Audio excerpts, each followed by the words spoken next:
La máquina parecía estar completamente muerta. Lo primero que se hizo fue probar la fuente sin carga, sin conectar a la PC. El voltaje sin carga de la fuente era correcto, 19 volts. Tomamos los módulos de memoria.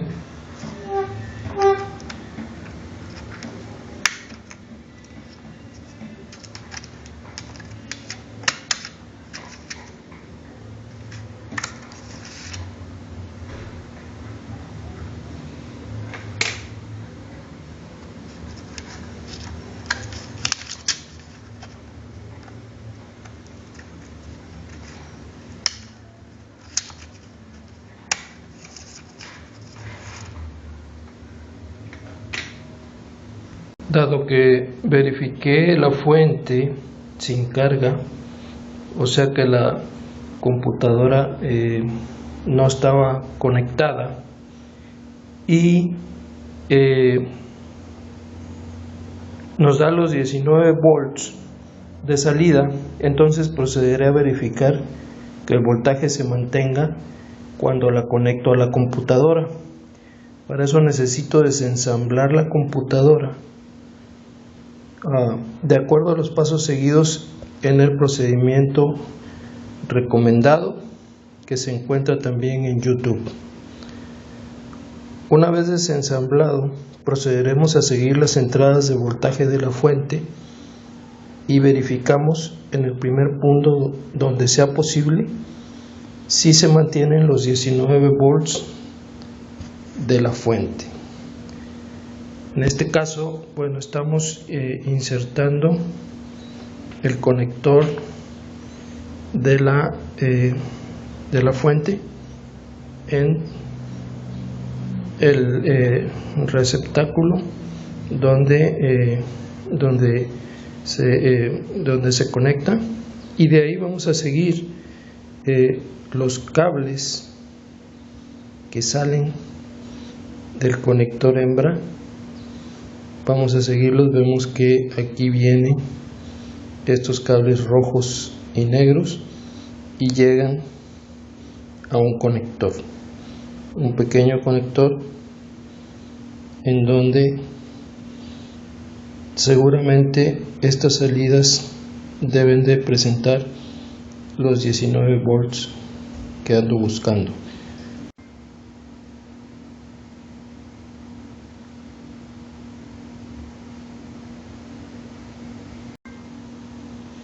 Una vez verificado que los 19 volts se mantienen en este conector,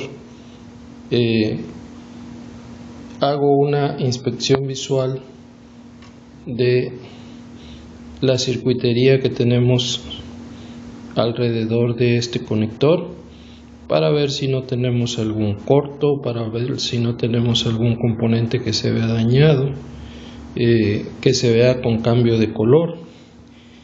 Y también llevo a cabo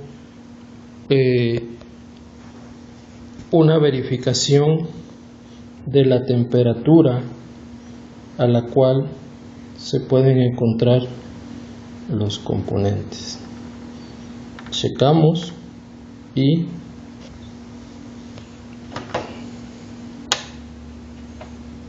me doy cuenta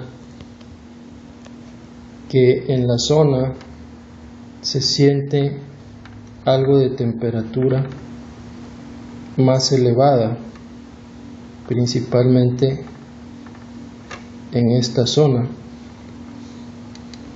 Por aquí me encuentro unos capacitores electrolíticos, este que vemos aquí y este que vemos aquí, y justamente en este componente, a un lado de este capacitor electrolítico, tenemos una temperatura más elevada, y es interesante el ver que el otro componente, el cual es similar, se encuentra frío.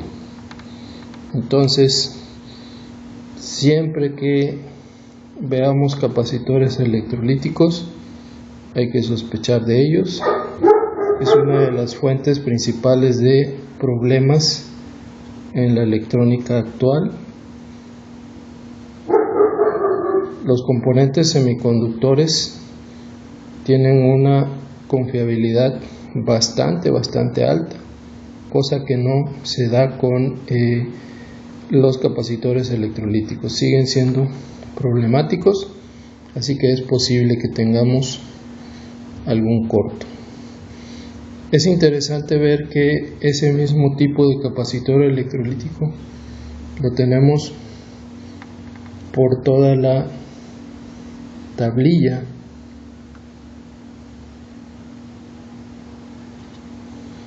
Entonces aquí tenemos otro capacitor un poco más grande, por acá tenemos otros. Entonces mucho cuidado, los capacitores electrolíticos son fuente de problemas. Generalmente son poco confiables al transcurrir el tiempo de uso. Entonces vamos a seguir investigando qué problema puede haber. Dado que el componente cuadrado gris que se ve ahí se siente con una temperatura más alta de lo normal, igualmente el capacitor que se encuentra a un lado, en este caso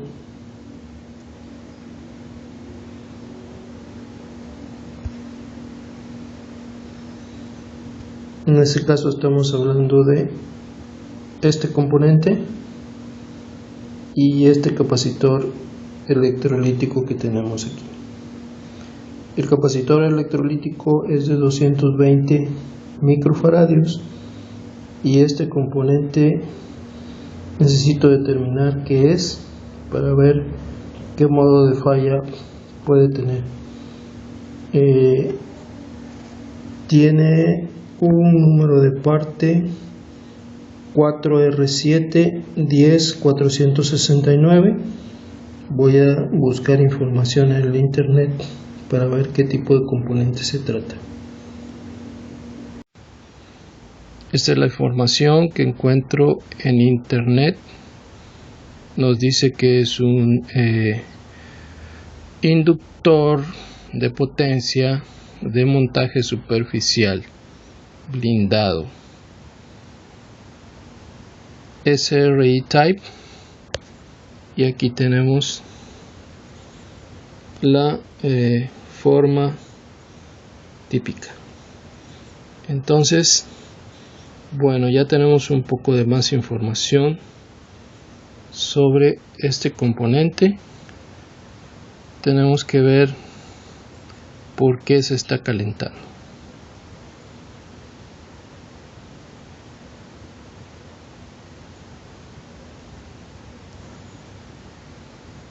La forma típica. Entonces, bueno, ya tenemos un poco de más información sobre este componente. Tenemos que ver por qué se está calentando.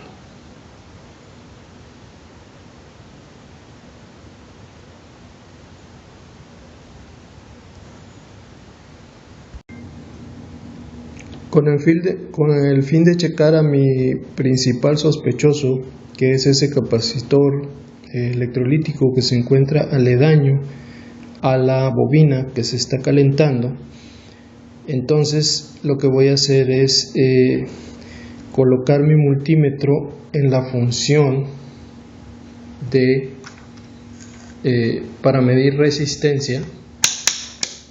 Lo voy a poner en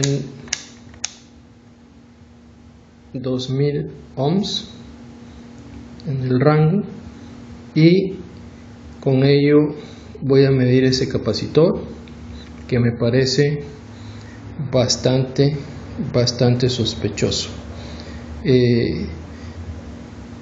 Cabe aclarar que estamos en circunstancias que no tenemos diagrama de la computadora, no tenemos todo lo necesario para poder hacer un análisis 100% exhaustivo, entonces estamos utilizando la experiencia para poder ver la posibilidad de poder echar a andar esta computadora nuevamente. Coloco mi multímetro en la función de medición de resistencia y lo coloco en la escala más baja, 200 ohms, y una vez que tengo ese rango verifico cada uno de los capacitores electrolíticos con la finalidad de checar qué resistencia interna presentan. Cada uno de los capacitores electrolíticos, este también, todos los que veamos en la tablilla, más grande, etcétera. Todos los tenemos que verificar checando qué resistencia presentan entre sus terminales. ¿Por qué? Bueno, los capacitores electrolíticos tienden a secarse y cuando se secan se ponen en cortocircuito. Entonces tenemos que verificar cuál de los capacitores presenta una resistencia extremadamente baja o de plano está en cortocircuito de un lado hacia otro de sus terminales. En este caso determiné que este capacitor electrolítico es el que se encuentra con resistencia más baja, de hecho está en corto. Entonces voy a proceder a realizar el cambio. Algunos otros capacitores pueden presentar resistencia baja relativamente también, pero recordemos que dado que los capacitores electrolíticos son usados como filtros del suministro de alimentación, como están en paralelo, de alguna manera le afecta que uno de ellos esté en cortocircuito, pero siempre el que se encuentra en corto, cuando lo tenemos en una medición de resistencia baja, con un rango bajo, nos va a dar la medición más baja. Además, el otro signo de que puede tener problemas este capacitor es el calentamiento de la bobina que tenemos a un lado. Con el esquemático ya disponible, fue fácil encontrar los componentes sospechosos en él.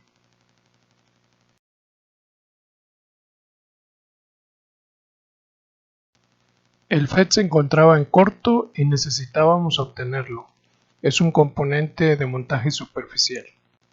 Se encontró un proveedor en eBay y en aproximadamente una semana llegó y pudo ser reemplazado.